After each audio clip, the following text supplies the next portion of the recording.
oleh Prof. Budi begitu. Menarik tadi di IAIN ini sudah ada kegiatan magang ya Bapak Ibu sebenarnya. Sudah. PPL ya, PPL dan juga KKN. Nah itu nanti apakah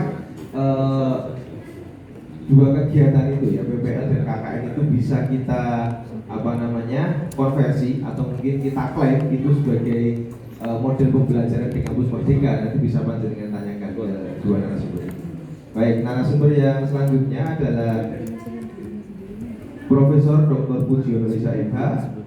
Beliau lahir di Boyolali tanggal 14 Oktober tahun 1979. Beliau adalah guru besar di Fakultas Hukum Universitas 11 Maret Surakarta.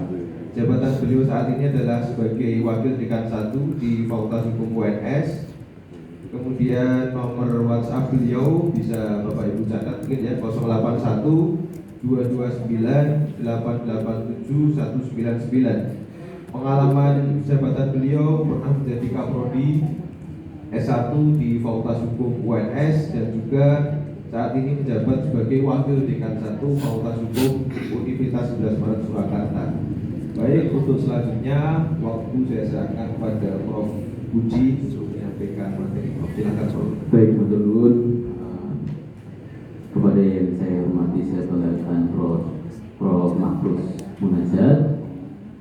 Terima kasih tadi ilmunya luar biasa, Prof. Juga kepada Pak Beni. Ini juga junior saya dan juga sekarang lagi ngambil S3 di tempat saya, dan juga kepada Bapak Ibu semuanya, Wakil Dekan 1, Wakil Dekan 2, Wakil Dekan 3 yang saya hormati.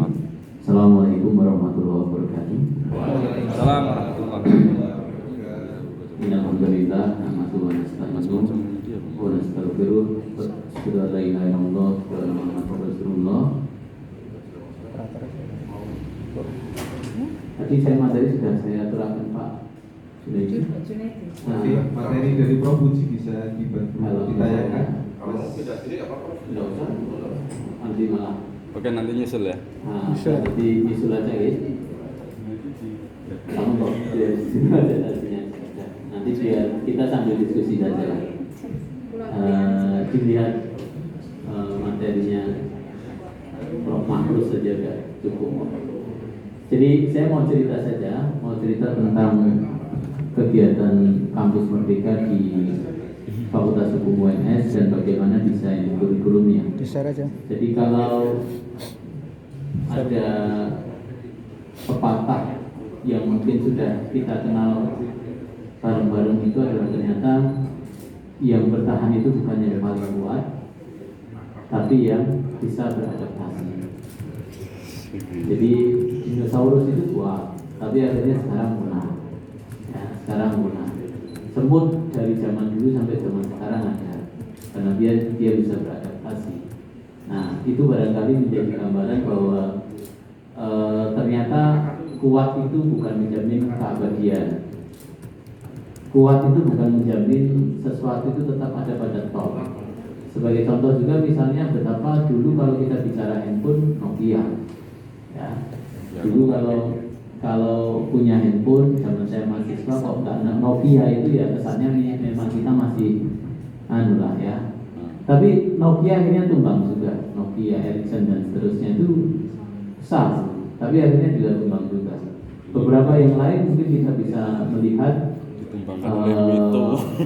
di bidang lembaga keuangan misalnya Sabil Murtid dan seterusnya itu besar, tapi akhirnya juga tumbang juga. Karena apa? Karena tidak bisa menghadapi perubahan tuntutan zaman. Nah, perubahan zamannya apa? Sekarang adalah revolusi industri 4.0 dan juga society 5.0 yang semuanya itu ditandai dengan ya perubahan teknologi ya, penggunaan teknologi dan seterusnya. Dan yang kedua adalah peran dunia pendidikan itu adalah menyediakan resources untuk terserap dalam revolusi industri 4.0 dan society 5.0 itu. Perannya di sana. Nah, berarti selama ini ada yang salah. Iya. Menurut kacamata kementerian, selama ini dilihat ada yang salah, bahwa pendidikan kita itu terlalu menara-gading dan seterusnya. Bapak Ibu, kalau misalnya lihat misalnya universitas swasta yang mereka memiliki fleksibilitas luar biasa, kayak misalnya BINUS Jakarta. Dia QS-nya sudah 5 star. Jadi QS itu semacam penghargaan dari dunia internasional tentang ranking sebuah perguruan tinggi. Dia sudah 5 star. UNS itu baru 3 bintangnya. Jadi baru 3 bintang. Itu universitas swasta 5 star. Kenapa bisa 5 star? Salah satunya adalah dari link and match dengan dunia industri dan dunia kerja. Bahasanya sekarang adalah industri dan dunia kerja itu kan. Nah, bahasanya sekarang itu. Jadi karena ada link and match di sana. Dulu ketika saya mengirimkan magang, ketika masih jadi kaprodi itu, mengirimkan magang kita hanya 45 hari setara 2 SKS ketika itu. Di dunia industri. Saya bincang lama dengan level pimpinannya di top manajemennya, ditanya kenapa hanya 45 hari, hanya sekitar 1,5 bulan, hanya apa yang didapat mahasiswa? Get nothing. Jadi nggak dapat apa-apa 1,5 bulan itu, ilmu nggak bisa utuh. Dia nyontohkan kemudian mana? Nyontohkannya adalah ke BINUS itu Pak, satu semester dia 5 bulan dia magang, 5 sampai 6 bulan dia magang di tempat kita. Ya akhirnya ya namanya 5-6 bulan, akhirnya kan aktivitasnya aktivitas pekerjaan yang kemudian dilakukan. Kalau 1,5 bulan itu ya aktivitas-aktivitas yang sangat dipadatkan. Jadi ya bahkan mandatkannya tidak bisa sampai itu, sehingga nggak bisa dapat banyak hal. Nah mereka dapat di sana BINUS itu. Saya nyontohin aja BINUS. Nah terus kemudian saya juga diskusi dengan teman-teman di BINUS. Ternyata memang mereka itu di BINUS itu, jadi mahasiswa semester 3 itu sudah di-hire sama industri. Jadi silahkan nanti magang tempat saya nih. Nah, magang tempat saya. Jadi industri itu sudah meng-hire kantor pengacara, misalnya hukum ya, kantor pengacara, kantor notaris, itu sudah meng-hire mereka untuk magang di tempat mereka semester 3. Nanti pelaksanaan magang adalah semester 5, 6, 7 pilihannya. Silahkan dipilih itu. Nah, terus kemudian mereka magang 1 semester. Jadi mahasiswa itu akhirnya semester 5 itu semester 4 itu sudah menentukan saya mau magang kemana. Karena semester 3 itu sudah punya tawaran. Jadi kayak bukan apa ya? Jadi kayak tempat industri itu diduga itu sudah membuat etalase di BINUS, sehingga nanti mahasiswa yang make a choice. Jadi membuat pilihan itu mahasiswa. Jadi yang membuat pilihan itu mahasiswa. Mereka sudah demikian. Sehingga dalam banyak hal, dalam konteks kampus Merdeka ini khususnya yang link and match ini kita agak terlambat. Nah, kalau kemudian dari sisi pengalaman akhirnya mahasiswa yang kemudian didapatkan apa? Ya selain soal pemahaman tentang dunia kerjanya, juga semangat untuk wirausahanya. Coba Bapak Ibu misalnya ada kuliah wirausaha ini ya, yang ngajar dosennya tidak punya usaha. Ini mohon maaf loh ya, kita Selalu berusaha. dosennya nggak punya usaha, ngajarin wirausaha. Inspiringnya ini apa nanti kemudian? Teori ini nggak butuh sebenarnya. Wirausahaan itu butuh teori. Berusaha mengajar. Nah, jadi kadang makanya ada yang salah ini. Nah itu yang makanya kemudian direspon oleh kementerian itu. Ini harus kemudian dunia pendidikan yang harus kemudian menunjukkan diri untuk kemudian beradaptasi. Sebenarnya yang dibutuhkan di dunia kerja itu. Nah kalau kemudian tidak match, berarti ada yang salah kurikulum kita, harus dirubah. Makanya kalau dalam akreditasi itu Bapak Ibu, dalam akreditasi mesti ditanya dari mana kemudian perumusan visi misi kurikulum itu inputnya, masukannya dari mana? Salah satunya adalah dari sivitas, dari dosen, tenaga kependidikan, dari mahasiswa, dari alumni, dan juga dari pengguna. Ditanya, inputnya apa? Ini diakreditasi loh ya. Di akreditasi itu diatur. Kalau Bapak Ibu lihat nanti kalau di kita di tempat kami itu di Permendikbud nomor 5 tahun 2000 itu diatur di sana. Jadi masukan perubahan kurikulum itu juga harus ada masukan dari pengguna. Nah, kalau kemudian tidak match berarti ada yang salah kurikulum kita. Itu yang harus kemudian dirubah kurikulum kita itu. Jadi kurikulum itu bukan kitab suci. Saya ulang ini, jadi kurikulum ini bukan kitab suci. Ini bisa kita rubah. Jadi kalau tidak sesuai ya harus kita rubah. Meskipun merubah kurikulum itu tidak gampang, apalagi terkait dengan ego ya.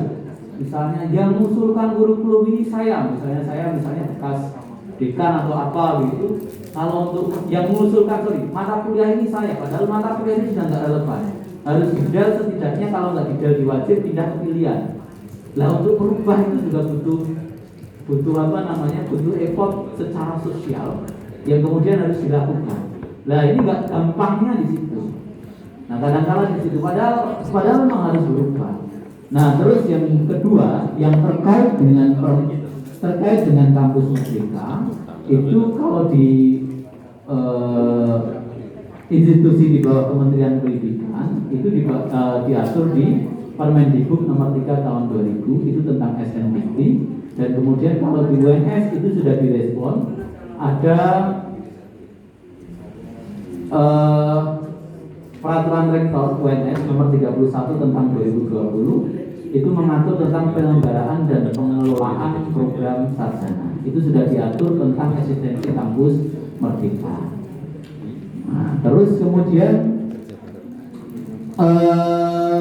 poinnya saja saya ceritakan begini. Jadi tentang hak belajar 3 semester di luar program studi itu adalah yang pertama itu adalah dapat mengambil SKS di luar GT, tadi sudah disinggung oleh Prof. Makhluk, 2 semester itu artinya setara 40 SKS. Ditambah lagi dapat mengambil SKS itu yang kemudian berbeda, termasuk di program studi di luar ataupun kemudian di dunia industri atau di yang lainnya. Itu 20 SKS. Nah, dalam SNDikti itu diatur sejak kapan mahasiswa bisa menempuh Merdeka Belajar. Jadi SKS yang wajib diambil itu adalah kalau dihitung-hitung, jadi dihitung-hitung itu adalah mahasiswa itu bisa mengambil itu sejak semester 5. Itu baru boleh kemudian melakukan Merdeka Belajar. Kenapa? Ada mata kuliah dasar itu yang tidak bisa kemudian didapatkan di kampus lain, di program studi lain, atau di tempat yang lain. Yang itu harus disediakan, harus kita sampaikan di prodi kita. Sehingga kita harus speak 4 semester ini adalah mata kuliah dasar kita. Yang itu tidak memungkinkan diambil di kampus yang lain. Nah, bentuknya apa saja? Bentuknya tadi sudah disebut oleh Prof. Makhluk juga. Itu di pasal 15 itu ada 8. Jadi ada pertukaran pelajar, magang atau praktek kerja, asistensi mengajar di satuan pendidikan, penelitian atau riset, proyek kemanusiaan, kegiatan wirausaha, studi proyek independen, membangun desa atau KKN tematik. Yang ini 1 semester, itu di slide nomor 13 Pak. Nah di slide 13. Nah, yang kalau kemudian Bapak Ibu lihat 8 ini tidak semua dilaksanakan oleh prodi. Tempat saya itu yang semester ini fokus itu hanya di 2 pilihan saja, yaitu di pertukaran pelajar dan magang atau praktek kerja. Pertukaran pelajar kita kerjasama dengan Brawijaya, jadi kita mengirimkan. Jadi ya beban biaya ditanggung oleh universitas asal. Tadinya sebelumnya diawali dengan tukar-menukar dosen dulu. Jadi dosen di UNS ngajar di Brawijaya, dosen Brawijaya ngajar di tempat kita, kan daring. Jadi tidak terlalu repot. Beban biaya ditanggung dari institusi asal. Nah, terus kemudian yang berikutnya adalah sekarang ini kita mengirimkan mahasiswa, nggak banyak, 7 mahasiswa. Jadi kalau Bapak Ibu lihat, kalau di tempat kita ya, di IKU-nya kementerian itu, indeks kinerja utama itu yang dihitung bukan kemudian mahasiswa luar yang ngambil Merdeka Belajar di tempat kita, tapi adalah kita mengirimkan berapa mahasiswa yang dihitung itu. Makanya saya tidak peduli mau Brawijaya mengirimkan atau tidak, saya harus mengirimkan mahasiswa saya ke Brawijaya karena yang dihitung itu. Perkara dia tidak ada tempat ke sini nggak ada masalah. Nah, terus kemudian kita mengirimkan nggak banyak. Edisi pertama itu hanya 7. Insya Allah semester depan kerjasama dengan UI. Sebenarnya juga kita ada kerjasama dengan di universitas-universitas yang tergabung dalam PTNBH itu ada namanya Sosro Bau, itu juga ada, tapi itu terlalu terlambat kemarin. Terus yang kedua ada Permata Merdeka, mungkin Bapak Ibu juga pernah dengar Permata Merdeka, itu juga ada, itu diinisiasi oleh dosen di Lampung Mangkurat. Nah, itu juga dilakukan, itu universitas negeri semua, universitas negeri atau perguruan termasuk IAIN memungkinkan untuk bisa bergabung di Permata Merdeka itu. Nah, jadi pembelajaran daring itu memungkinkan ke sana. Jadi itu pertama pertukaran pelajar. Yang kedua adalah magang atau praktek kerja. Jadi magang ini juga 20 SKS, ngambil 20 SKS. Nah, sedangkan magang kita itu kan 1 bulan ya, panjenengan 1 bulan, tempat saya 1,5 bulan. Sebenarnya kalau dihitung, tadi saya sudah ngobrol dengan Pak Dekan, di ekuivalen dengan jam kegiatan 1 bulan itu bukan 2 SKS. Padahal kan nilai magang panjenengan 2 SKS ya. Itu ekuivalennya sekitar 3 SKS.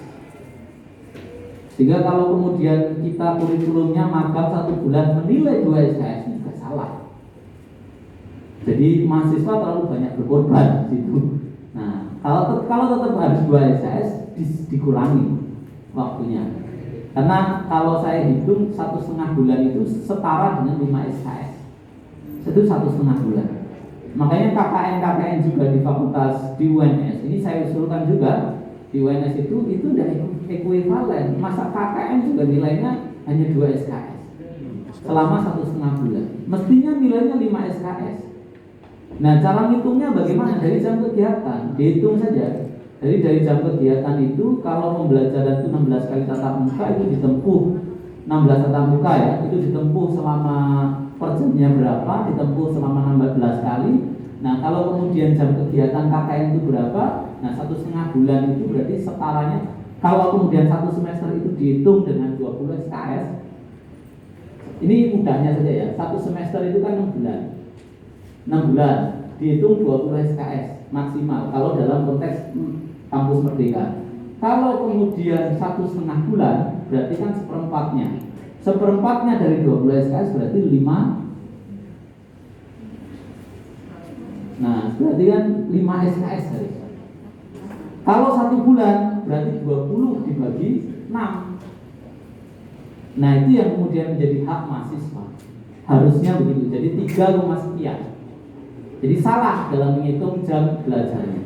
Dan akhirnya ini juga mau di ACC, tapi perubahan regulasi itu lama ya. Jangankan kita nunggu di tingkat di tingkat negara, di tingkat universitas saja saya merasakan juga lama. Jangankan itu, mungkin mohon maaf ya, Bapak Ibu dekan, wakil dekan atau dosen nunggu surat itu diketik oleh admin aja juga lama. Lama itu. Tapi ya itu kondisi. Ya kita marah-marah boleh, tapi jangan. Tapi memang itu kondisi. Nah, saya dari 8 itu di Fakultas Hukum UNS itu fokus pada dua kegiatan, yaitu pertukaran pelajar dan magang. Sebenarnya memungkinkan untuk KKN tematik. Jadi KKN tematik itu ya KKN seperti biasa, tapi jangka waktunya dipanjangin.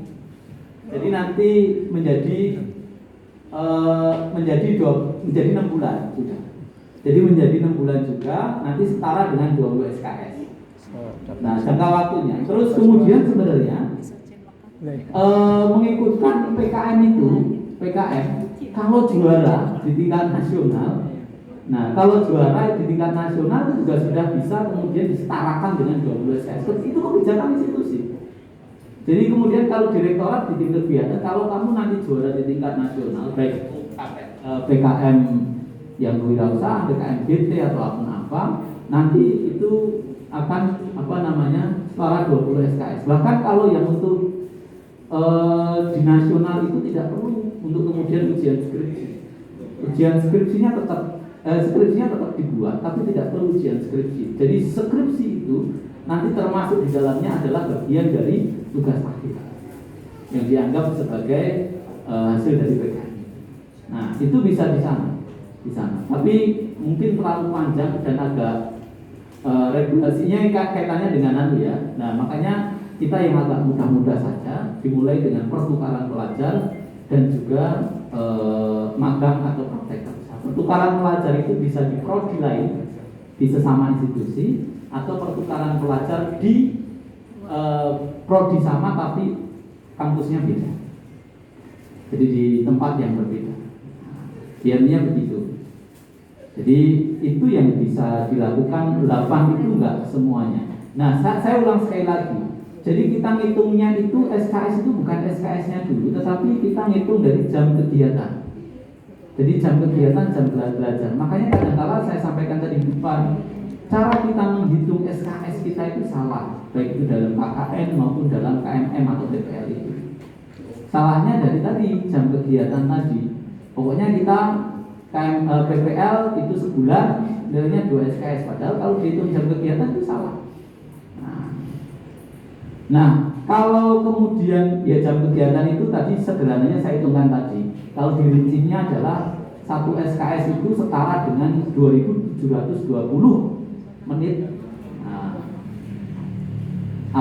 Nah, itu setaranya itu. Makanya kalau kemudian 1 semester itu 20 SKS, kalau itu dikalikan menjadi ya per minggu itu 5,67 hari, maka itu bisa 20 minggu, atau kalau dimanfaatkan 20 minggu itu hanya 5 bulan kan efektif kita. Nah, kalau di dunia industri itu, jadi magang itu tidak perlu 6 bulan, sebenarnya prakteknya hanya 5 bulan.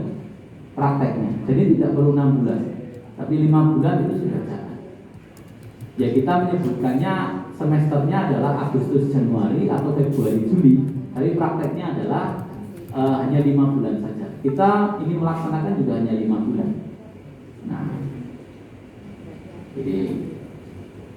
Nah, kalau dihitung apakah cukup, mahasiswa bisa AEE-nya nanti terpenuhi, angka ekuivalensi belajarnya itu 7 semester tetap bisa memungkinkan terjadi.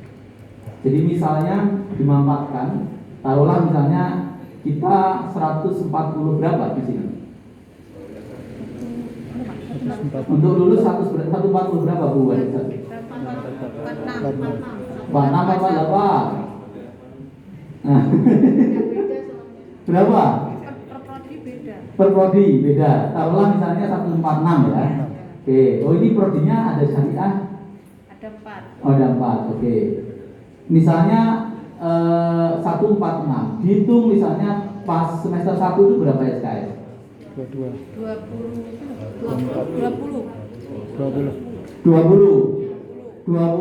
semester 2, 3, 4 itu 24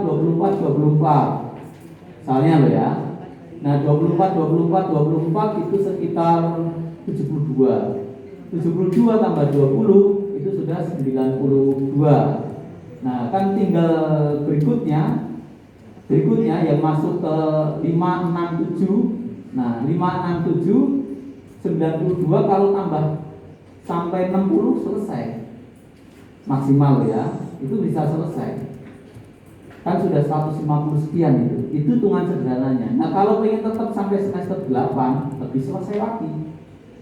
Semester 7 saja kalau mahasiswanya itu bisa ngatur waktunya itu bisa selesai. Apalagi kita sarjana adalah sampai semester 8, maka memungkinkan sebenarnya. Jadi kurikulum kita didesain untuk memungkinkan bisa meskipun dia melakukan kegiatan Merdeka Belajar 3 semester di luar prodi, baik itu magang, pertukaran pelajar atau yang lainnya, dia tetap bisa selesai di semester 8. Jadi tetap bisa selesai di semester 8. Hanya saja kan mungkin ini yang kemudian tidak, oh iya, nah, ternyata kan kalau kita sampaikan dihitung memungkinkan. Saya pas menyampaikan itu saya juga sosialisasi, saya undang seluruh mahasiswa dan pakai platform Zoom kan bisa. Yang tidak bisa nanti silahkan ikutin YouTube-nya. Nah kita begitu, kemudian ya banyak pertanyaan tapi kita jelaskan, akhirnya memungkinkan. Gitu. Nah cuman kemudian ya kendalanya tempat baru ya, tidak semua kemudian itu bisa mudah beradaptasi dengan tempat baru. Misalnya pertukaran pelajar mengambil dari IAIN ini ke tempat saya misalnya. Wah di sana dosen-dosennya galak-galak, saya aja di sama Wadek 1 dikirain galak Pak. Wah kalau menguji galak gitu. Galak-galak itu nanti pasti nilainya juga nanti jelek-jelek gitu. Padahal kalau di prodi kita kan sudah tahu, mungkin mahasiswa sudah tahu bahasannya itu selah-selah ini pun dosen ini piye gitu. Oke, roti border kok di sini gitu. Nah, ini kan sudah tahu gitu. Nah, kalau baru nanti repot lagi. Nah, mungkin beberapa kendala psikologis itu yang kemudian memang harus kemudian kita sosialisasikan terus. Plus juga tadi Pak Prof Mahfud sudah menyampaikan di SKPI nanti akan ditulis. Jadi SKPI itu adalah salah satu nanti cara ketika mahasiswa melamar pekerjaan di tempat yang lain yang dilihat kan bukan ijazah saja. Ijazah itu yang dinilai keunggulan kompetitifnya, oh IP-nya sudah tinggi, oke. Tapi di luar itu akan dilihat sebenarnya aktivitas selama mahasiswa apa toh ini. Oh ternyata kan muncul di SKPI kegiatannya ini dan seterusnya. Nah itu kan jadi bahan kita untuk kemudian menjual itu. Plus lagi ya sebenarnya tuntutan dari kita memang dikejar untuk pencapaian itu tadi. Itu indeks kinerja utama itu. Nah, itu yang kemudian harus dicapai itu. Nah, jadi memungkinkan untuk kemudian selesai itu di semester 8. Nah, saya cerita di Fakultas Hukum ya. Di Fakultas Hukum Bapak Ibu, kalau kita itu ada 60 mata kuliahnya itu juga 146 untuk lulus. Ada mata kuliah inti itu 160, mata kuliah fakultas itu 44, mata kuliah penunjang itu 26. Yang lain nanti pilihan. Nah itu yang kemudian dikejar. Nah kalau yang target kinerja itu di slide nomor 26 Pak. Nah target kinerja itu slide 26. Jadi kita itu dikejar ini, maksudnya saya ya, kita itu dikejar ini untuk pencapaian itu adalah nantinya lulusan S1 itu begitu lulus itu harus sudah mendapatkan pekerjaan dalam waktu 6 bulan itu, atau melanjutkan studi pilihannya, atau kemudian wira swasta. Kan susah nih. Terus yang kedua itu menghabiskan paling sedikit 20 SKS di luar kampus. Makanya kampus Merdeka itu ada di sini. Nah, yang ketiga meraih prestasi berikutnya. Nah, yang ketiga adalah ini presentasi dosen Dharma, oke lah. Yang keempat adalah kualifikasi akademik, oke. Nah, IKU 5 adalah riset. Nah, IKU 6 nih ada dosen dari dunia industri yang kemudian kita ngajar di tempat kita. Nah ini yang kemudian tidak kita ambil sebagai take and give dengan Iduka, dengan dunia industri dan dunia kerja. Maksudnya begini, kalau di Fakultas Hukum di slide nomor 29 ini saya langsung ke sini saja. Jadi di Fakultas Hukum ini kan dua ini. Nah, terus kita untuk student outbound-nya itu ada kerjasama dengan UI, Brawijaya, Sosrobahu itu untuk PTNBH, terus kemudian Permata Merdeka itu dikembangkan dosen Lampung Mangkurat. Nah, yang itu dua. Nah, saya cerita begini. untuk ketika magang itu kan harus ada syaratnya, tadi sudah disebut bahwa harus adalah ada MOU. Nah, MOU itu juga kita sampaikan kepada dunia usaha bahwa nantinya dunia usaha itu kita minta untuk ngajar di tempat kita itu mencapai itu yang keenam, dan mengajar tempat kita bayar. Karena kalau membimbing ketika mengirimkan itu tidak ada slot, dalam bahasa itu standar, bahasa kita itu standar biaya masukan itu tidak ada slot untuk membayar biaya dosen pembimbing mitra, nggak ada. Kita cari-cari nggak ada. Maka kemudian caranya adalah nanti dosen mitra itu, jadi dari dunia industri itu kita minta untuk belajar ngajar di tempat kita. Baik itu nanti khususnya jadi dosen tamu. Yang mudah ya kalau tempat kita itu, kalau itu dari notaris, dari pengacara itu mudah. Nah, nanti dari pengadilan misalnya itu juga memungkinkan. Misalnya pas PLKH, Pak, PLKH. Nah, itu memungkinkan masuk di sana. Misalnya hukum acara apapun itu bisa di sana. Notaris, kontrak, nah, itu juga bisa. Nah, itu menambah pencapaian itu. Jadi kalau apa namanya, di kita itu ada 87 instansi negeri dan swasta. Nah, luarannya itu. Jadi pengalaman 20 SKS itu belajar di industri, di dunia industri dan dunia kerja. Terus yang kedua adalah praktisi IDUKA mengajar di tempat kita. Yaitu nanti kita honori. Terus yang pertama adalah, yang ketiga adalah pencapaian itu pertama. Jadi juga kita bikin MOU itu adalah antara dunia kerja itu, khususnya yang swasta. Kalau negeri nggak bisa. Jadi begitu mahasiswa kita lulus itu adalah minta tolong diserap, walaupun hanya sebagai pekerja magang di tempat panjenengan, untuk diserap sebagai tenaga magang dengan gaji UMK atau UMR. Karena itu untuk pemenuhan itu satu. Dan itu beberapa sudah oke, beberapa masih negosiable. Nah, itu jalan. Jadi nanti begitu lulus itu, karena pertanyaan itu mahasiswa itu ketika lulus pilihannya 3, harus 3. Jadi melanjutkan bekerja, melanjutkan studi, atau berwirausaha. Nah, kalau bekerja, kalau nggak punya jaringan, kan nggak mungkin. Nah, maka jaringan yang kemudian kita kelola di sini, ini yang kemudian kita jadi masukan agar mahasiswa itu begitu lulus itu langsung ada cantolan, walaupun itu untuk lompatan. Kalau mereka nyaman ya sudah, kerja seterusnya di sana. Jadi kalau misalnya di kantor pengacara nyaman kan, itu nanti bekerja terus di sana. Akhirnya mereka mengambil sekolah advokat, terus kemudian mereka jadi lawyer, dan akhirnya juga berdiri sendiri. Atau yang di notaris juga sama. Akhirnya mereka punya uang, sekolah di S2 notariat tempat kita juga, dan akhirnya terus kemudian mereka lulus jadi notaris. Nah, pilihannya itu, jadi diterima di sana. Nah, kalau kemudian mereka tidak memilih bekerja, nah pilihannya kan berwirausaha. Nah, berwirausaha dapatnya dari mana? Ya kalau nggak modal orang tua, jaringan yang luas, dan seterusnya itu kan juga harus dapat. Makanya 6 bulan tadi, 1 semester di dunia usaha, dunia kerja itu memungkinkan untuk memiliki wawasan yang berbeda. Jadi pergaulan baru, wawasan berbeda, sehingga warnanya itu tidak satu tok gitu. Kadang kita kan terlalu di dalam kotak itu nyaman, pikiran kita ya namanya sarjana hukum itu ya pasti nanti, atau sarjana apa namanya itu? SH kan juga, bukan SHI ya, tetap SH kan?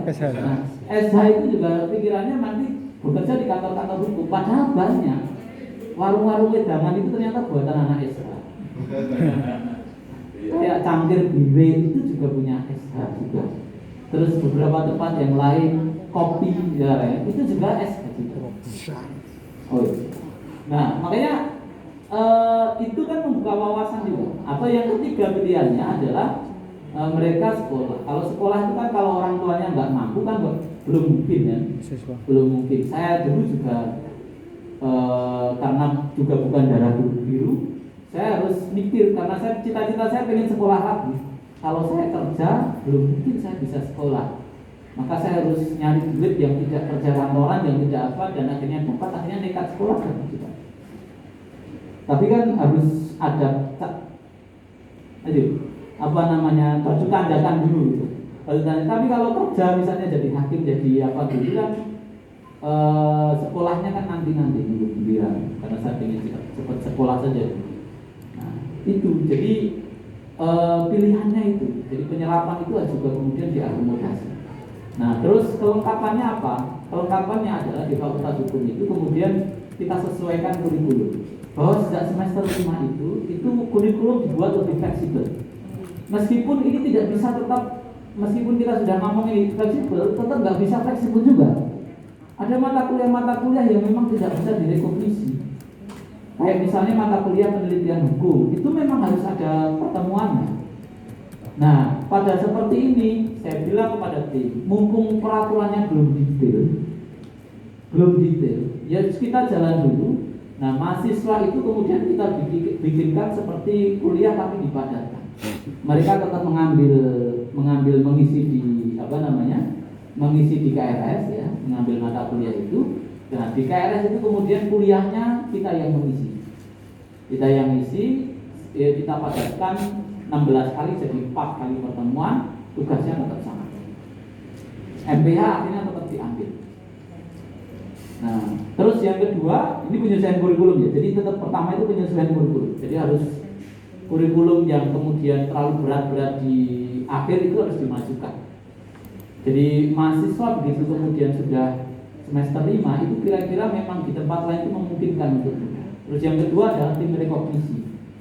Di prodi harus dibentuk tim rekognisi. Tim ini tugasnya apa? Tugasnya nanti merekognisi magang yang dilakukan di fakultas di dunia kerja, dunia industri, itu nanti direkognisi 20 SKS itu setara mata kuliah apa saja. Oh, mata kuliahnya ini. Kewenangan tim rekognisi. Dan lagi-lagi mumpung sekali lagi ini aturannya belum jelas, berarti kan masih memungkinkan kita bisa beralih bisnis. Jadi saya sudah nemu itu aturan di UNS itu belum ada. Kita tempuh dulu karena nanti kita akan ditagih magang ini. Berapa SKS yang dia tempuh di sana? Oh, ternyata ada. Baru kemudian ini ngirimkan fakultas-fakultas yang lain itu baru mengirimkan tim rekognisi. Saya tahun lalu sudah bentuk tim rekognisi. Jadi sudah kita bentuk tim rekognisi itu sudah kita bentuk tahun lalu. Jadi kita bentuk dulu. Tugasnya apa? Tugasnya nanti begini gitu. Banyak yang di tim rekognisi itu ya mana aturannya? Aturannya belum ada. Belum ada aturannya. Tapi ternyata akhirnya betul. Sekarang baru ditagih tim rekognisi itu oleh universitas ditagih semuanya. Tim rekognisi. Jadi tugasnya nanti merekognisi mata kuliah 12 SKS itu apa saja. Jadi misalnya dia magang di perbankan, mata kuliahnya yang cocok apa saja. Dia magang di, nah caranya begini. Awal itu mahasiswa mengajukan, terus mata kuliah yang diajukan itu nanti diinput dalam KRS juga. Ini diajukan ke siapa KRS, tapi sebelumnya adalah mendapatkan pengesahan dari tim rekognisi. Oh, mata kuliah ini makanya di mana? Oh ya bisa. Gitu. Tapi saya bilang untuk sementara ini tahap awal bikin agak luas saja, biar menarik minat mahasiswa. Jadi mahasiswa berminat untuk menempuh di sana. Jadi bikin agak luas saja. Kalau nanti terlalu strike, terlalu kaku, nanti repot. Nah, terus yang ketiga yang penting adalah penyiapan tim admin. Jadi ini sepele tapi tidak mudah ya. Kayak misalnya Bapak Ibu mengirim mahasiswa di tempat saya atau di tempatnya Pak Mahrus misalnya. Harus ada tim admin yang kemudian mengelola itu dengan baik, berkomunikasi dengan adminnya Pak Mahrus juga, Prof Mahrus juga. Karena kalau tidak, yang terjadi nanti mahasiswa komplain, merasa ditelantarkan. Jadi kita ngurus nilai gimana ini Pak, ini ditelantarkan. Kita mau input, nilai kita sudah jadi inputnya kemana? Nah, kasihan nanti kalau ditelantarkan mahasiswa. Jadi harus juga ada penyiapan tim admin dan dipahamkan tim admin itu untuk itu tadi tugasnya membantu mahasiswa. Nah, kira-kira ini Bapak Ibu yang bisa saya sampaikan. Semoga bermanfaat. Akhirul kalam, assalamualaikum warahmatullahi wabarakatuh. Dan untuk Prof Bujiono, menarik sekali Bapak Ibu materi dari dua narasumber ya, komparasi tadi dari PTKIN dan juga perguruan tinggi negeri.